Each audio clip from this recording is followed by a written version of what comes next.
Time to good morning চবকে এইটো মোৰ friend my best friend mister Faizul Islam. সি আজি ৰাতিপুৱা মানে মোৰ ওচৰত কল কৰি কৈ আছে ব্ৰ' বল এটা ব্লগ এটা বনাওঁ। তেনেহ'লে ময়ো ভাবোঁ কিবা এটা বনাম বুলি, আৰু সেইকাৰণে তাক ক'লোঁ আমাৰ ঘৰলৈ। পিছত এতিয়া আপোনালোকৰ সন্মুখত আমি দুয়োজনেই আমি কিবা এটা ব্লগ আপোনালোকক দেখাবলৈ বিচাৰি আছোঁ।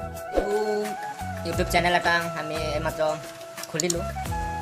আশা কৰোঁ আপোনালোকে ছাপোৰ্ট কৰিব আমাক। আই হোপ আপোনালোকক ভিডিঅ'গিলা বনাম, আপোনালোকক ভাল লাগিব, চেষ্টা কৰিম সেনেকৈ বনাবলৈ। চ' বলক আমি ভিডিঅ'টো আৰম্ভ কৰোঁ। চ' ফ্ৰেণ্ডছ, এতিয়া আমি ঘৰৰ পৰা ওলাই আহিলোঁ।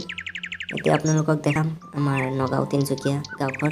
ওপৰৰ পৰা ভিউটো কেনেকুৱা সেইটো আপোনালোকে উপভোগ কৰিব মনোযোগ দি। দোস্ত চাক, ইমান ওপৰৰ পৰা সেউজীয়া পৰিৱেশৰ গাঁওখন কিমান ধুনীয়া লাগে।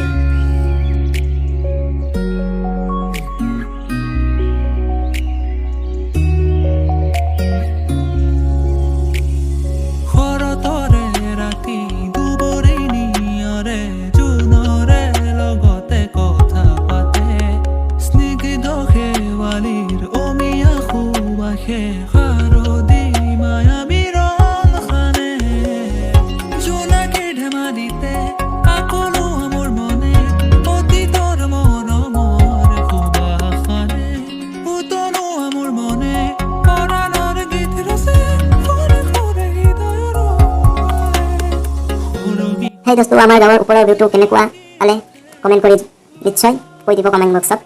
তেনেহ'লে আৰু ইমান ওপৰত উঠিছোঁ, ভয় লাগি আছে বাপা। কিন্তু কৰিম, আমি যাওঁ আপোনালোকৰ কাৰণে, আৰু কি কৰিম, গাঁৱৰ ওপৰত উঠি গৈছোঁ আপোনালোকক দেখাবলৈ।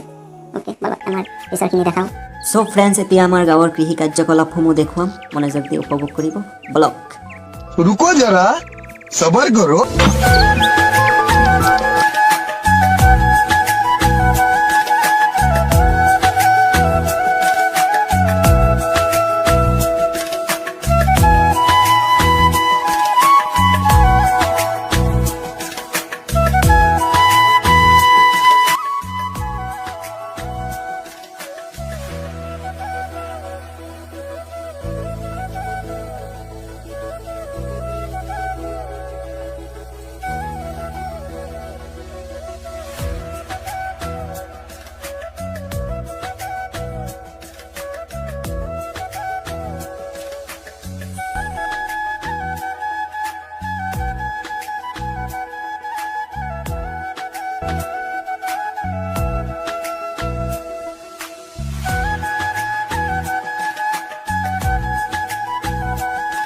সূৰ্যৰ পোহৰ ইমান ধুনীয়া।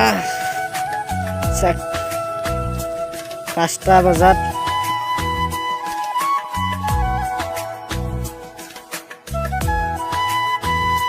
হেই দোস্ত, তেনেহ'লে আমি আমাক যিমান মানে গাঁৱৰ সৌন্দৰ্যটো দেখালোঁ আপোনালোকক, এতিয়া আপোনালোকক আৰু এটা বস্তু দেখাই দিওঁ।